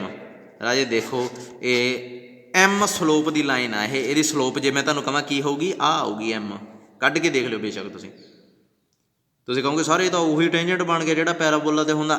m ਸਲੋਪ ਦਾ ਰਾਜੇ ਇੱਕ ਹੀ ਟੇਂਜੈਂਟ ਹੁੰਦਾ। ਜੇ ਤੁਹਾਨੂੰ ਕਹਾਂ ਮੈਂ m ਸਲੋਪ ਦਾ ਇੱਕ ਟੇਂਜੈਂਟ ਆ ਇਹ ਆ, ਤੁਸੀਂ ਕਹਿ ਦੋਗੇ ਸਰ c/a/m ਲਿਖ ਦਿਓ। ਮੈਂ ਕਹੂੰਗਾ ਕਿਉਂ, ਤੁਸੀਂ ਕਹੋਗੇ ਪ੍ਰੂਵ ਕੀਤਾ ਹੋਇਆ ਸਰ ਆਪਾਂ ਬਈ ਜਦੋਂ m ਸਲੋਪ ਦਾ ਕੋਈ ਟੇਂਜੈਂਟ ਡਰੋ ਕਰਾਂਗੇ ਆਪਾਂ ਉਹ ਇਹੋ ਜਿਹਾ ਹੀ ਹੋਊਗਾ। ਇਹ ਤਾਂ ਪੱਕਾ ਹੀ ਪਤਾ। ਹੁਣ ਇਹਦੀ ਸਲੋਪ ਜੇ ਕੱਢਣੀ ਚਾਹੁੰਦੇ ਕੱਢ ਲਓ, ਵੈਸੇ ਲੋੜ ਨਹੀਂ, ਇਹ m ਸਲੋਪ ਦਾ ਟੇਂਜੈਂਟ ਆ। ਠੀਕ ਹੈ, ਸੋ ਸਲੋਪ ਇਹਦੀ ਵੀ m ਆ, ਇਹਨਾਂ ਦੀ ਕੀ ਸੀ, ਇਹਦੀ ਵੀ m ਆ, ਸੋ ਇਹ ਪੈਰਲਲ ਹੀ ਹੋਣਗੀਆਂ। ਠੀਕ ਹੈ, ਹੋ ਗਿਆ ਪ੍ਰੂਫ। ਹੁਣ ਮੈਂ ਐਕਸਰਸਾਈਜ਼ ਤੇ ਚੱਲਿਆ। ਐਕਸਰਸਾਈਜ਼ ਦੇ 5 ਕੁਐਸਚਨ ਆ, 2 ਕਰਵਾ ਦਿੰਦਾ ਮੈਂ, ਬਹੁਤ ਆ ਮੈਨੂੰ ਲੱਗਦਾ, ਮੈਨੂੰ 2, ਇੱਕ ਤੀਜਾ ਕਰ ਲੈਂਦੇ ਆ, ਇੱਕ ਦੇਖਦੇ ਹਾਂ ਕੋਈ ਹੋਊਗਾ SP। ਇੱਕ ਮਿੰਟ ਵੇਟ ਕਰੋ ਰਾਜੇ। ਕੁਐਸਚਨ ਨੰਬਰ 3 ਦੇਖੋ,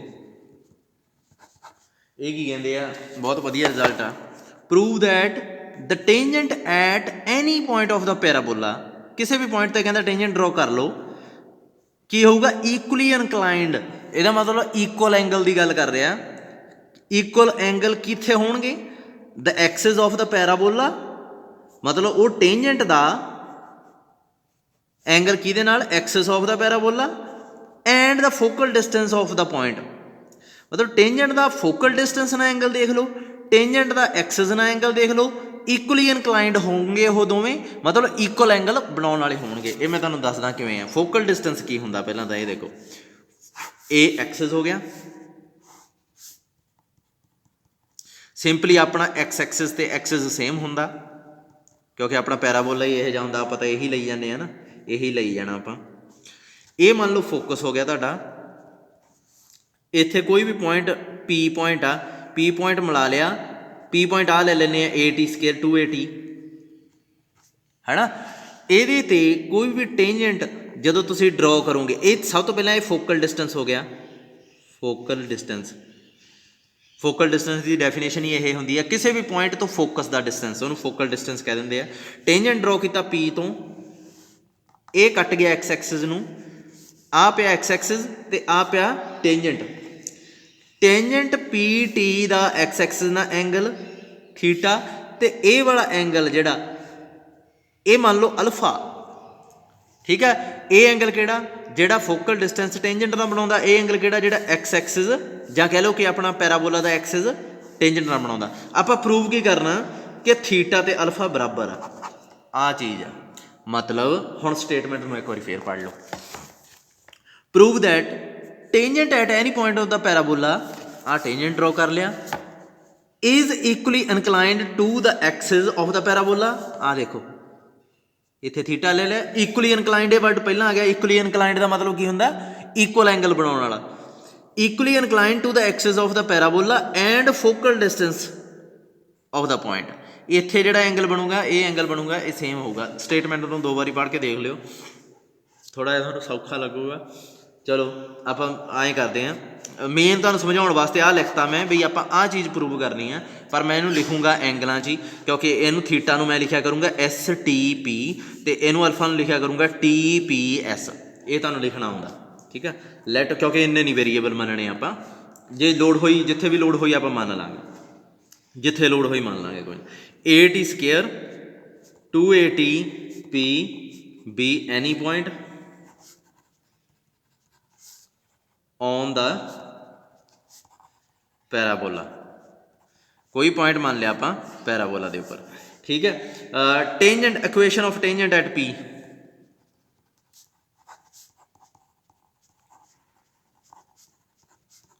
की होगी t y x a t square, ठीक है।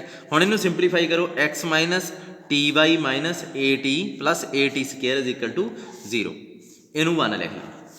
हुण एस पी की इक्वेशन कढो, equation of S P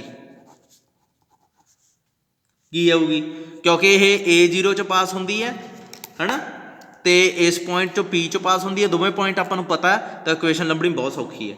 y minus y1, y1 minus y2, x1 minus x2, x minus x1, sorry इनू ये मान रहे y माइनस, इनू x1 y1 मन्निया होया, इनू x2 y2 मन्निया होया, सिंपली इक्वेशन ला दो बस, ठीक है। ये x1 आ गई।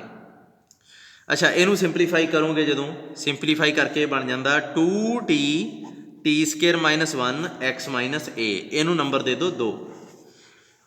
हुण देखो आपां लभना एंगल, एंगल किहड़ा लभना, पहलां तुसीं ऐ करो, लैट इस नूं मान लो एस पी टी नूं मान लो अल्फा, ते एस टी पी नूं मान लो थीटा, प्रूव की करना, theta is equal to alpha, ठीक है।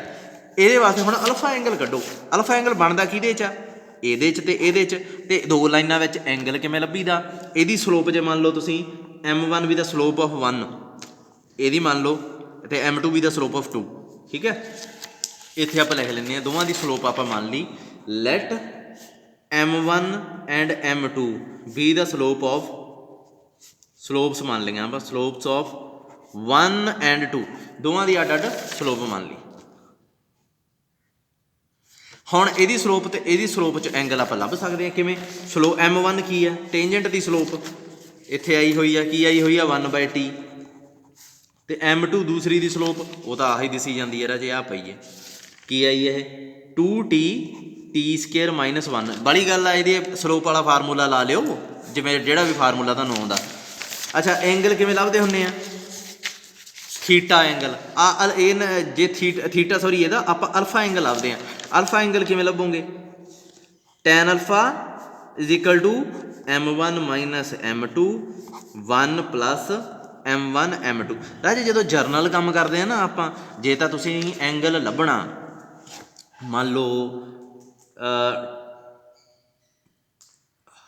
नंबर च, जिमें 30 डिग्री 40 डिग्री 90 डिग्री, उदों आप मोड पाने हैं, जे आह XYZ टी च नंबर नहीं है तो आप नहीं पाते, ठीक है। क्योंकि जदों आए लिखते हैं ना आप राजे, तुसीं आर्गूमेंट वाले क्वेश्चन मैं इत्थों ही सीखे आ, है ना, मैं तुहानूं दस्सिया भी है, जदों tan alpha is equal to जे 1 है तो अल्फा दी बहुत सारिया वैल्यू हो सकती, अल्फा π/4 हो सकता, अल्फा 2π + π/4 हो सकता, ठीक है। अल्फा 2n π + π/4 ਕੰਪਲੈਕਸ ਨੰਬਰਾਂ 'ਚ ਆਪਾਂ ਕੀਤਾ, ਟੈਨ ਕੀ ਪ੍ਰੋਬਲਮ ਕ੍ਰੀਏਟ ਕਰਦਾ ਹੁੰਦਾ ਹੈ ਨਾ। ਤੇ ਜਦੋਂ ਵੀ ਆਪਾਂ ਥੀਟਾ ਕੈਲਕੂਲੇਟ ਕਰਦੇ ਹੁੰਦੇ ਸੀ, ਤੁਹਾਨੂੰ ਯਾਦ ਹੋਊਗਾ ਆਪਾਂ ਟੈਨ ਇਨਵਰਸ ਮੋਡ ਪਾ ਦਿੰਦੇ ਸੀ ਨਾ XY, ਤੇ ਮੈਂ ਤੁਹਾਨੂੰ ਕਹਿੰਦਾ ਹੁੰਦਾ ਸੀ ਜੇ ਇੱਥੇ ਬੇਟਾ ਮੋਡ ਪਾ ਦੋਗੇ ਤਾਂ ਐਂਗਲ ਅਕਿਊਟ ਆਊਗਾ ਜਿਹੜਾ ਐਕਸਿਸ ਨਾਲ ਬਣਦਾ ਹੈ ਨਾ। ਤੇ ਇਹਨੂੰ ਇੱਧਰ ਲੈ ਜਾਓ, ਹੁਣ ਟੈਨ ਥੀਟਾ ਕੀ ਆ ਗਿਆ, ਮੋਡ x/y। ਦੇਖੋ ਜਦੋਂ ਇੱਥੇ ਮੋਡ ਪਾਇਆ ਹੁੰਦਾ ਨਾ ਐਂਗਲ ਅਕਿਊਟ ਬਣਦਾ, ਉੱਥੇ ਤਾਂ ਮੋਡ ਪਾਉਣਾ ਹੀ ਆ, ਕਿਉਂਕਿ ਆਪਾਂ ਕੁਛ ਪੂਰਾ ਐਂਗਲ ਲੱਭ ਕੇ ਦਿਖਾਉਣਾ। ਵੈਸੇ ਰਾਜੇ ਜੇ ਇੱਥੇ ਨਾ ਮੋਡ ਪਾਈਏ ਨਾ ਤਾਂ ਵੀ ਅੰਡਰਸਟੂਡ ਆ ਕਿ ਠੀਕ ਆ, ਮਤਲਬ ਜਦੋਂ ਜਦੋਂ ਐਕਸ ਦੀ ਵੈਲਿਊ ਦਿੱਤੀ ਜਾਊਗੀ ਉਵੇਂ ਉਵੇਂ ਅਲਫਾ ਕੱਢਿਆ ਜਾ ਸਕਦਾ। ਆਹ ਦੇਖੋ ਹੁਣ 1 ਇੱਥੇ ਮੈਨੂੰ ਦੇ ਤਾ, ਇਹਦੇ ਤੇ ਮੋਡ ਨਹੀਂ ਪਾਇਆ ਹੋਇਆ, ਪਰ ਮੈਂ ਅਲਫਾ ਕੱਢ ਲਿਆ ਨਾ, ਕੱਢ ਸਕਦੇ ਆ, ਇਹਦੇ 'ਚ ਕੀ ਪ੍ਰੋਬਲਮ। ਜੇ ਇੱਥੇ -1 ਹੁੰਦਾ ਫਿਰ ਵੀ ਅਲਫਾ ਨਿਕਲਣਾ ਸੀ। ਇਹ ਗੱਲ ਵੱਖਰੀ ਆ ਵੀ ਬਹੁਤ ਸਾਰੇ ਐਂਗਲ ਆਉਣੇ ਸੀਗੇ, ਜਦੋਂ ਮੋਡ ਪਾ ਜਾਂਦਾ ਉਦੋਂ ਇੱਕ ਆ ਜਾਂਦੇ ਆ। ਸੋ ਇੱਥੇ ਆਪਣੇ ਕੋਲੇ ਆਪਾਂ ਕੋਈ ਐਂਗਲ ਨਹੀਂ ਲੱਭ ਰਹੇ, ਆਪਾਂ alpha is equal to theta prove ਕਰਨਾ। ਸੋ ਇੱਥੇ ਮੋਡ ਭਾਵੇਂ ਨਾ ਪਾਓ, ਸੋ ਮੋਡ ਮੈਂ ਨਹੀਂ ਪਾਇਆ, ਠੀਕ ਆ। ਸੋ ਇੱਥੇ ਪੁੱਟ ਕਰੋ, ਕੀ ਆਊਗਾ 2t ਟੀ ਸਕੇਅਰ -1, ਇੱਥੇ ਕੀ ਆਊਗਾ -1/t, ਇੱਥੇ ਕੀ ਆਊਗਾ 1 2t ਟੀ ਸਕੇਅਰ -1, ਤੇ ਇੱਥੇ m2 ਕੀ ਆ 1, ਉਹ ਪੁੱਠਾ ਹੋ ਗਿਆ ਨਾ, m1 m2। ਚਲੋ ਕੋਈ ਨਾ, ਇਹਨੂੰ ਸਹੀ ਕਰਕੇ ਲਿਖ ਲੈਂਦੇ ਹਾਂ ਇੱਕ ਵਾਰੀ, ਥੋੜ੍ਹਾ ਜਿਹਾ ਕੱਟ ਲਓ। m1 ਆ ਜਿਹੜਾ ਆਪਣੇ ਕੋਲੇ ਕੀ ਆ,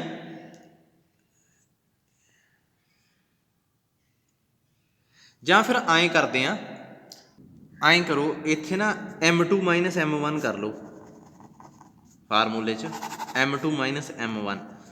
ਅੱਛਾ M2 ਦੀ ਵੈਲਿਊ ਇੱਥੇ ਆ ਗਈ 2t t² - 1 -1/t 1 + 2t t² - 1 ਇੱਥੇ 1/t। ਸੋ ਇਹਨੂੰ ਸਿੰਪਲੀਫਾਈ ਕਰਨਾ ਹੁਣ ਆਪਾਂ। ਸਿੰਪਲੀਫਾਈ, ਇੱਕ ਮਿੰਟ ਵੇਟ ਕਰੋ। ਇਹਨੂੰ ਸਿੰਪਲੀਫਾਈ ਕਰ ਲਿਆ ਮੈਂ ਇੱਥੇ। ਸਿੰਪਲੀਫਾਈ ਕਰਨ ਦੇ ਬਾਅਦ ਇਹਦੇ 'ਚੋਂ ਕਾਮਨ ਜੋ ਕੱਢਦਾ ਇਹਨੂੰ ਸਿੰਪਲੀਫਾਈ ਕਰ ਲਓਗੇ ਨਾ LCM ਲੈ ਕੇ। ਇੱਥੇ t ਆ ਗਿਆ t² + 1 ਆ ਗਿਆ, ਇਹਦੇ ਨਾਲ ਇਹ ਕੈਂਸਲ ਹੋ ਗਿਆ, ਕੀ ਆਇਆ 1/t। ਸੋ tan α ਕੀ ਆ ਗਿਆ ਆਪਣੇ ਕੋਲੇ 1/t। ਵੈਸੇ ਰਾਜੇ ਪਤਾ ਕੀ ਹੁੰਦਾ, ਟੈਨ ਆ ਨਾ ਜਿਹੜਾ, ਇਹ ਆਪਣੇ ਆਪ 'ਚ ਪ੍ਰੋਬਲਮ ਹੈ ਇੱਕ। ਸਿੱਧੀ ਜੀ ਗੱਲ ਦੱਸਾਂ, ਜਦੋਂ ਵੀ ਕਿਤੇ ਆਉਂਦਾ ਹੁੰਦਾ ਨਾ ਆਪਣੇ ਕੋਲੇ ਆ ਜੇ tan θ = tan α ਆ ਜੇ, ਅਤੇ ਇਹਦਾ ਮਤਲਬ ਇਹ ਨਹੀਂ ਹੁੰਦਾ ਵੀ α = θ ਹੋ ਗਿਆ। ਬੇਸਿਕਲੀ ਇਹਦਾ ਮਤਲਬ ਇਹ ਹੁੰਦਾ ਕਿ ਅਲਫਾ ਜਿਹੜਾ θ + nπ ਹੋ ਗਿਆ, ਜਾਂ ਥੀਟਾ ਜਿਹੜਾ ਉਹ α + nπ ਹੋ ਗਿਆ। ਇਹ ਹੁੰਦਾ ਇਹਦਾ ਮਤਲਬ, ਕਿਉਂਕਿ ਇਹਦਾ ਮਤਲਬ ਇਹ ਨਹੀਂ ਹੁੰਦਾ। ਹਾਂ, ਜਦੋਂ sin θ sin α cos θ cos α ਬਰਾਬਰ ਹੋ ਜਾਣ, ਉਦੋਂ θ = α ਲਿਖਿਆ ਜਾਂਦਾ ਹੁੰਦਾ। ਉਦੋਂ ਵੀ ਵੈਸੇ ਆਪਾਂ 2nπ ਐਡ ਕਰ ਸਕਦੇ ਹਾਂ, ਪਰ n ਦੀ ਜਗ੍ਹਾ ਫਿਰ ਚਲੋ ਉਸ ਹਿਸਾਬ ਨਾਲ ਕੁਐਸਚਨ ਬਣ ਜਾਂਦਾ। ਕਈ ਵਾਰੀ ਕੁਆਡਰੈਂਟ ਦੇਖ ਕੇ ਪਤਾ ਲੱਗ ਜਾਂਦਾ, ਪਰ ਮੇਰੇ ਅਕੋਰਡਿੰਗ ਕਦੇ ਵੀ ਆਏ ਐਂਗਲ ਨਹੀਂ ਬਰਾਬਰ ਹੁੰਦੇ ਵੀ α = θ ਬਣ ਗਿਆ। ਚਲੋ ਇਹ ਆਪਣੇ ਕੋਲੇ ਕੁਐਸਚਨ ਹੀ ਇਹੋ ਜਿਹਾ, ਸੋ ਉਸ ਹਿਸਾਬ ਨਾਲ ਆਪਾਂ ਕਰ ਦਿੰਦੇ ਹਾਂ। ਅੱਛਾ ਸਲੋਪ ਦੇਖੋ ਹੁਣ, ਜਿਹੜਾ ਥੀਟਾ ਐਂਗਲ ਆ, ਥੀਟਾ ਐਂਗਲ ਕਿਹੜਾ ਬਣਿਆ ਸੀ ਆਹ ਰਾਜੇ, ਟੇਂਜੈਂਟ ਦੀ ਸਲੋਪ ਦੱਸੋ ਕਿੰਨੀ ਆਊਗੀ M1। ਜੇ ਮੈਂ ਕਹਾਂ ਨਹੀਂ ਐਂਗਲ ਦੀ ਹੈਲਪ ਨਾਲ ਸਲੋਪ ਕੱਢੋ, ਕੀ ਆਊਗਾ tan θ, ਹੈ ਨਾ। ਅਤੇ tan θ ਆਪਣੇ ਕੋਲ ਸਲੋਪ ਕਿੰਨੀ ਦਿੱਤੀ ਹੋਈ ਆ 1/t। ਸੋ ਆਪਣੇ ਕੋਲ ਦੇਖੋ ਆ ਗਿਆ tan θ = tan α, ਕਿਉਂਕਿ ਹੋਰ ਇਹਦਾ ਪ੍ਰੂਫ ਹੀ ਨਹੀਂ ਬਣਦਾ ਰਾਜੇ, ਕੋਈ ਕੁਐਸਚਨ ਹੀ ਇਹੋ ਜਿਹਾ। ਅਤੇ ਆਪਣੇ ਕੋਲ ਇੱਥੋਂ ਆਪਾਂ ਬਾਅਦ 'ਚ ਆਪਾਂ ਲਿਖ ਦਾਂਗੇ θ = α। ਵੈਸੇ ਇੱਦਾਂ ਨਹੀਂ ਹੁੰਦਾ। ਮੈਨੂੰ ਜਦੋਂ ਮੈਂ ਇਹਦਾ ਪ੍ਰੂਫ ਕਰਦਾ, ਮੈਂ ਇਹਦੇ ਬਾਰੇ ਬਹੁਤ ਸੋਚਦਾ ਵੀ ਇਹ ਕਿਵੇਂ ਕਰ ਦਿੰਦੇ ਆਏ, ਪਰ ਜਿਵੇਂ ਵੀ ਆ ਚਲੋ ਆਪਾਂ ਨੂੰ ਇੱਕ ਵਾਰੀ ਕਰ ਲਓ। ਫਿਰ ਮੇਰੇ ਮਾਈਂਡ 'ਚ ਕੁਛ ਆਇਆ ਇਹਦੇ ਬਾਰੇ ਤਾਂ ਮੈਂ ਜ਼ਰੂਰ ਦੱਸੂਗਾ ਤੁਹਾਨੂੰ, ਪਰ ਮੈਨੂੰ ਆਪ ਨੂੰ ਇਹਦੇ ਨਾਲ ਕਦੇ ਕਦੇ ਥੋੜ੍ਹਾ ਜਿਹਾ ਔਡ ਲੱਗਦਾ ਹੁੰਦਾ ਵੀ ਜਦੋਂ ਜੇ ਮੰਨ ਲਓ, ਦੇਖੋ ਮੇਰੀ ਗੱਲ ਸੁਣੋ, ਜੇ ਅਲਫਾ ਜਿਹੜਾ ਐਂਗਲ ਆ ਆਪਣਾ ਆਏ ਆ ਨਾ ਵੀ ਲਿਖਣ 'ਚ ਬਦਲ ਜਾਂਦਾ ਹੁੰਦਾ ਐਂਗਲ। ਹੁਣ ਜਿਵੇਂ ਮੰਨ ਲਓ ਜੇ ਕੋਈ ਪੁਆਇੰਟ ਆ, ਹੈ ਨਾ, ਤੁਸੀਂ ਸਾਈਨ ਥੀਟਾ + ਉਲਟਾ ਕੋਸ ਥੀਟਾ ਇਹਨੂੰ ਡਰੋ ਕਰਨਾ। ਹੁਣ ਤੁਸੀਂ ਇਹ ਨਾ ਸੋਚੀ ਜਾਇਓ ਵੀ ਸਾਰਾ ਇੱਧਰ ਕੋਸ ਹੁੰਦਾ, ਚਲੋ ਇੱਧਰ ਲਾ ਲਓ। ਇੱਕ ਵਾਰੀ ਥੀਟਾ ਦੀ ਜਗ੍ਹਾ 'ਤੇ ਤੁਸੀਂ ਭਰ ਦਿਓ α + 2nπ। ਇੱਕ ਵਾਰੀ ਥੀਟਾ ਦੀ ਜਗ੍ਹਾ 'ਤੇ ਭਰ ਦਿਓ ਤੁਸੀਂ ਇਕੱਲਾ ਅਲਫਾ। ਪੁਆਇੰਟ ਕਿਹੜਾ ਬਣੂਗਾ? ਦੋਵਾਂ ਦੇ ਕੇਸ 'ਚ ਪੁਆਇੰਟ ਇਹੀ ਬਣਨਾ, ਹੈ ਨਾ।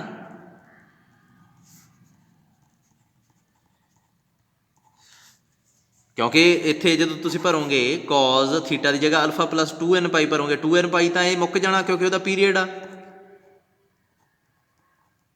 ਇਹ ਤਾਂ ਗਾਇਬ ਹੋ ਜਾਣਾ ਵਿੱਚ ਹੀ। ਕੋਸ ਅਲਫਾ ਉਲਟਾ ਸਾਈਨ ਅਲਫਾ, ਇਹ ਤਾਂ ਵਿੱਚ ਹੀ ਚਲਾ ਜਾਣਾ nπ। ਪੁਆਇੰਟ ਸੇਮ ਬਣ ਗਿਆ। ਫਿਰ ਜਦੋਂ ਪੁਆਇੰਟ ਹੀ ਸੇਮ ਬਣ ਗਿਆ, ਜਦੋਂ ਉਹਨੂੰ ਡਰੋ ਕਰੋਗੇ ਤਾਂ ਉਹ ਤਾਂ ਸੇਮ ਹੀ ਬਣਨਾ, ਪੁਆਇੰਟ ਫਿਕਸ ਹੋ ਗਿਆ। ਇਹਦਾ ਮਤਲਬ ਅਲਫਾ ਆ ਹੋਵੇ ਪੁਆਇੰਟ ਪਲਾਟ ਕਰੋਗੇ ਜਦੋਂ ਸੇਮ ਬਣੂਗਾ। ਫਿਰ ਰਾਜੇ ਆਪਾਂ ਜੇ ਐਂਗਲ ਆ ਆਉਂਦਾ ਨਾ ਤਾਂ ਵੀ ਉਹਨੂੰ ਆਹੀ ਮੰਨ ਲੈਂਦੇ ਹਾਂ ਵੀ ਪਲਾਟ ਕਰਨ ਦੇ ਟਾਈਮ ਤਾਂ ਸੇਮ ਹੀ ਬਣ ਜਾਣਾ ਨਾ, ਕੋਈ ਚੱਕਰ ਹੀ ਨਹੀਂ ਹੈ, ਪੋਜੀਸ਼ਨ ਤਾਂ ਸਹੀ ਹੋ ਜਾਣੀ ਹੈ ਨਾ। ਜੇ ਤੁਸੀਂ ਇੱਥੇ tan θ = tan α ਲਿਖਿਆ, ਮੈਂ ਇੱਕ ਮੈਥਮੈਟੀਸ਼ੀਅਨ ਕੋਈ ਕਹਿੰਦਾ ਆ ਕੇ ਬਈ ਥੀਟਾ ਨੂੰ ਆਹ ਲਿਖੋ, ਮੈਂ ਆਹ ਨਹੀਂ ਲਿਖਣ ਦੇਣਾ, ਆਹ ਚੀਜ਼ ਨਹੀਂ ਕਰਨ ਦੇਣੀ ਤੁਹਾਨੂੰ। ਫਿਰ ਆਪਾਂ ਉਹਨੂੰ ਸਮਝਾਵਾਂਗੇ ਭਾਈ ਜਦੋਂ ਇਹਨੂੰ ਡਰੋ ਕਰੇਗਾ ਨਾ ਉਦੋਂ ਸੇਮ ਚੀਜ਼ ਹੀ ਬਣ ਜਾਣੀ ਆ, ਸੇਮ ਪੁਆਇੰਟ ਹੀ ਬਣ ਜਾਣਾ ਵਾ। ਡਰੋ ਕਰਨ ਤੋਂ ਬਾਅਦ ਹੀ ਆਪਾਂ ਦੇਖਣਾ ਹੁੰਦਾ, ਸਲੋਪ ਹੀ ਦੱਸ ਰਹੇ ਆ ਅਸਲ 'ਚ ਤਾਂ ਇਹ, ਠੀਕ ਆ, ਕਿਸ ਲਾਈਨ ਦੀ। ਸੋ ਉਹ ਸੇਮ ਆ ਰਹੀ ਹੈ, ਇਹਦਾ ਮਤਲਬ ਕੋਈ ਗੱਲ ਨਹੀਂ, ਠੀਕ ਆ। ਸੋ ਤਾਂ ਕਰਕੇ ਇੱਥੇ θ = α ਲਿਖ ਦਿੰਦੇ ਆ। ਚਲੋ ਇੱਕ ਕੁਐਸਚਨ ਹੋ ਗਿਆ। ਦੇਖੋ ਚੌਥਾ ਕੁਐਸਚਨ ਦੇਖੋ, ਚੌਥਾ ਕੁਐਸਚਨ ਰਾਜੇ ਇਹਦੇ ਵਰਗਾ ਹੀ ਆ, ਡਿਟੋ ਹੀ। ਥੋੜ੍ਹੀ ਜਿਹੀ ਸਟੇਟਮੈਂਟ ਸਮਝ ਲਓ। ਇਹ ਕਹਿੰਦੇ ਆ ਦੇਖੋ PM ਆ, ਕਹਿੰਦਾ ਇਹ ਪਰਪੈਂਡੀਕੂਲਰ ਆ, perpendicular from point P from the parabola to the directrix. ਇੱਕ ਪੈਰਾਬੋਲਾ, ਇੱਥੇ ਡਾਇਰੈਕਟ੍ਰਿਕਸ ਆ, P ਪੁਆਇੰਟ ਤੋਂ ਇਹ 'ਤੇ ਪਰਪੈਂਡੀਕੂਲਰ ਡਰੋ ਕੀਤਾ ਗਿਆ PM, ਠੀਕ ਆ ਜੀ। ਇਹ ਜਿਹੜਾ ਪਰਪੈਂਡੀਕੂਲਰ ਆ, ਅੱਛਾ ਹੁਣ ਅੱਗੇ ਕੀ ਆ, ਇਹ ਕਹਿੰਦਾ prove that the tangent at P. ਇੱਥੇ ਜਿਹੜਾ ਟੇਂਜੈਂਟ ਆ ਜਿਹੜਾ P ਤੇ ਡਰਾ ਕਰ ਲਿਆ ਤੁਸੀਂ, ਆਹ ਕਰ ਲਿਆ, ਇਹ ਕੀ ਕਰਦਾ ਬਾਈਸੈਕਟਸ the angle S P. S ਕੀ ਹੈ ਇਸ ਬਾਰੇ ਦੱਸਿਆ ਨਹੀਂ ਇਹਨੇ ਕੁਛ। ਐਸ ਵੈਸੇ ਫੋਕਸ ਹੁੰਦਾ, ਐਸ ਪੀ ਆਹੀ ਫੋਕਸ ਸੀ ਜਿਹੜਾ ਆਪਾਂ ਪਿਛਲੇ ਕੁਐਸਚਨ 'ਚ ਲਿਆ ਸੀਗਾ। ਇਹ ਕਹਿੰਦਾ tangent at the P bisects the angle S P M. S P M ਨੂੰ ਇਹ ਟੇਂਜੈਂਟ ਆ ਹਾਫ ਹਾਫ ਤੇ ਬ੍ਰੇਕ ਕਰਦਾ। ਲਓ ਜੀ ਆਹ ਕੁਐਸਚਨ, ਮਤਲਬ ਕੀ ਹੈ ਕੁਐਸਚਨ, ਜੇ ਆਹ ਐਂਗਲ ਥੀਟਾ ਤਾਂ ਆ ਵੀ ਥੀਟਾ ਹੀ ਹੋਊਗਾ, ਹਾਫ ਹਾਫ ਬਰਾਬਰ ਬਰਾਬਰ। ਬਾਈਸੈਕਟ ਕਰਨਾ ਐਂਗਲ, ਬਾਈਸੈਕਟਰ ਤਾਂ ਇਹੀ ਹੁੰਦਾ ਨਾ ਬਈ ਬਰਾਬਰ ਬਰਾਬਰ ਐਂਗਲਾਂ 'ਚ ਤੋੜ ਦੇਵੇ। ਰਾਜੇ ਇਹ ਬਹੁਤ ਸੌਖਾ ਪ੍ਰੂਫ ਆ। ਪ੍ਰੂਫ ਕੀ ਆ ਦੇਖੋ, ਸਭ ਤੋਂ ਪਹਿਲਾਂ ਆਪਾਂ ਪ੍ਰੂਵ ਕਰਾਂਗੇ ਵੀ ਜਿਹੜਾ ਆਹ ਐਂਗਲ ਆ ਤੇ ਆਹ ਐਂਗਲ ਇਕੁਅਲ ਆ। ਆਪਾਂ ਪਿਛਲੇ ਕੁਐਸਚਨ 'ਚ ਇਹੀ ਪ੍ਰੂਵ ਕਰਕੇ ਹਟੇ ਹਾਂ, ਠੀਕ ਆ। ਇਹਨੂੰ ਕੋਈ ਟੀ ਮੰਨ ਲਓ। ਫਸਟ ਇੱਥੇ equation of parabola, equation of parabola is ਕੀ ਹੈ, y square is equal to 4ax, ਠੀਕ ਹੈ। ਇਹ ਹੋ ਗਿਆ 1, ਠੀਕ ਹੈ। ਲੈਟ ਪੀ ਬੀ, ਪੀ ਕਿਹੜਾ ਪੁਆਇੰਟ ਆ, at square 2at be any point on the parabola। कोई भी पॉइंट हो गया पैराबोला के ऊपर। अच्छा, P M be perpendicular on directrix, perpendicular draw हो गया, ठीक है। आप प्रूव की करना, पहला सब तो पहला कि angle S T P is equal to की आ एस पी टी दे। बस आ चीज़ प्रूव करनी। पिछले क्वेश्चन च यही तो प्रूव किया। कोई थीटा कोई अल्फा ना लो, मैं उस क्वेश्चन च भी तां ही छड्डण लगा सी, लोड़ नहीं लैण दी। सीधी जी गल आ, पहलां तां टेंजेंट की इक्वेशन कढ लो, फिर यदी इक्वेशन कढ लो। पिछले क्वेश्चन च दोवें कढियां सी आपां। टेंजेंट की इक्वेशन कुछ आ गई सीगी y इज इक्वल टू नहीं, ये आ गई सी x minus t y plus at square is equal to 0, ठीक है। इनू 1 ले लिया सी। मैं शॉर्ट च कर रहा पर तुसीं उत्थे पूरा करना क्योंकि पिछला क्वेश्चन आपां कीता है। दूजी लाइन जिहड़ी एस पी सीगी, इहदी इक्वेशन की आ गई सी एस पी दी, y is equal to 2t t square minus 1 x minus a, ये दूजी आ गई सी। इत्थों स्लोप कड्ढी सीगी m1 1/t, इत्थों स्लोप कड्ढी सीगी m2 2t t square minus 1, ठीक है जी। फिर जिहड़ी 1 ते 2 ये लाइन है जिहड़ी टेंजेंट, इनू 1 लिखा होया, इनू जिहड़ा है 2 लिखा होया। 1 ते इनू थीटे थूटे जे कट दो। आपां अल्टीमेटली छोटे पद्धर ते ये प्रूव कर लगे हैं हजे कि ए ते ए बराबर आ, पर फाइनली आपां की प्रूव करना, फाइनली आपां ये प्रूव करना कि ए एंगल ते ए एंगल इक्वल। आपां प्रूव करना एस पी टी ते टी पी एम ए बराबर। असल च तो ये प्रूव करना, पर वो वास्ते आपां नूं ये चीज़ भी शो करनी पऊगी, मतलब ए ते ए बराबर आ। फिर इन्हां दी हैल्प लवांगे, इनू ते इनू बराबर शो करना। पहलां इन्हां दोहां नूं बराबर शो करिए, वो वास्ते पिछला क्वेश्चन ही चल रहा हजे तक।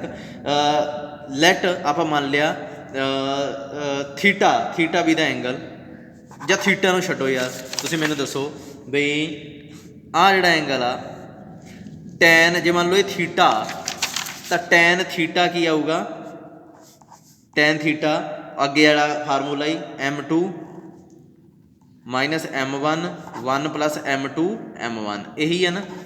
पर थीटा की जगह तो आप पूरा एंगल ही लिख दें S P T, S P T की आऊगा ये आप पिछे सॉल्व किया सी, की आ गया सी 1/t, ठीक है। तो अपने को आलसो स्लोप ऑफ टेंजेंट की सी, यदी स्लोप किवें कढ सकते हैं, इस एंगल की हैल्प नाल भी कढ सकते। जे थीटा होगी तो स्लोप की होगी यदी टैन थीटा। हुण थीटा आपां कोई नाम तो दिता नहीं, आलसो स्लोप ऑफ टेंजेंट की है टैन थीटा की जगह तो पूरा एंगल ही लिख दो, क्यों बार बार अल्फा मान लिया, कितने थीटा मान लिया, एस टी पी मान लिया। लो एंगल की आऊगा, स्लोप ऑफ टेंजेंट तो आपको पता ही है की आई हुई है 1/t, आ देखो लिखी हुई। सो दोवें बराबर आ गया, मतलब टैन एस पी टी बराबर आ गया कि टैन एस टी पी दे, तो यह मतलब ये दोवें एंगल बराबर होणगे।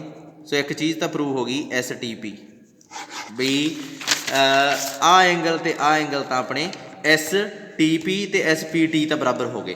ਹੁਣ ਰਾਜੇ ਇੱਕ ਚੀਜ਼ ਦੇਖੋ, ਜਿਹੜੇ ਇਹ ਲਾਈਨ ਆ ਟੇਢੀ, ਜਦੋਂ ਦੋ ਲਾਈਨਾਂ ਇੱਕ ਦੂਜੇ ਦੇ ਪੈਰਲਲ ਜਾਂਦੀਆਂ, ਇੱਕ ਟੇਢੀ ਲਾਈਨ ਲੰਘੇ ਵਿੱਚ, ਤਾਂ ਅਲਟਰਨੇਟ ਐਂਗਲ ਹੁੰਦੇ ਆ, ਇਹ ਐਂਗਲ ਤੇ ਇਹ ਐਂਗਲ ਬਰਾਬਰ ਹੁੰਦੇ ਆ। ਤੇ ਉਸ ਹਿਸਾਬ ਨਾਲ ਦੇਖੀਏ, ਆਹ ਐਂਗਲ ਤੇ ਆਹ ਐਂਗਲ ਜਾਣੀ ਕਿ ਆਹ ਵਾਲਾ ਤੇ ਆਹ ਵਾਲਾ ਐਂਗਲ ਬਰਾਬਰ ਨਾ ਹੋਣਗੇ? ਬਰਾਬਰ ਹੋਣਗੇ। ਕਲੀਅਰਲੀ ਇੱਥੇ ਲਿਖ ਦਿੰਦਾ, ਕਲੀਅਰਲੀ ਜਿਹੜਾ ਆਪਣੇ ਕੋਲੇ STP ਆ ਇਹ ਬਰਾਬਰ ਹੋਊਗਾ TPM ਦੇ। ਠੀਕ ਹੈ ਜੀ। ਸੋ TPM ਦੇ, ਸੋ ਇਹਦਾ ਮਤਲਬ ਆਪਾਂ ਇਹਨਾਂ ਨੂੰ ਕੰਪੇਅਰ ਕਰ ਲਓ। STP ਇੱਥੇ ਲਿਖੋ, STP ਦੀ ਜਗ੍ਹਾ 'ਤੇ ਆਪਣੇ ਕੋਲੇ SPT ਲਿਖ ਦਿਓ। ਆਹ ਦੇਖੋ STP ਬਰਾਬਰ ਆ SPT ਦੇ, ਸੋ ਇਹਦੀ ਜਗ੍ਹਾ 'ਤੇ SPT ਲਿਖਤਾ। ਬਰਾਬਰ ਕਿਹਦੇ ਆ ਗਿਆ ਇਹ? TPM ਦੇ, ਯਾਨੀ ਕਿ SPT ਇਹ ਵਾਲਾ ਐਂਗਲ ਬਰਾਬਰ ਕਿਹਦੇ ਆ ਗਿਆ? TPM ਦੇ ਇਹਦੇ। ਸੋ ਇਹਦਾ ਮਤਲਬ ਟੈਂਜੈਂਟ ਕੀ ਕਰ ਗਿਆ? ਬਾਈਸੈਕਟ ਕਰ ਗਿਆ, ਹੈਂਸ ਪ੍ਰੂਵਡ ਹੋ ਗਿਆ। ਓਕੇ, ਸੋ ਬਾਕੀ ਮੇਰੇ ਵੱਲੋਂ ਇਹ ਆਪਣਾ ਪੈਰਾਬੋਲਾ ਹੋ ਗਿਆ। ਹੁਣ ਕੱਲ੍ਹ ਨੂੰ ਐਲਿਪਸ ਸਟਾਰਟ ਕਰ ਦੇਣਾ ਮੈਂ, ਠੀਕ ਆ।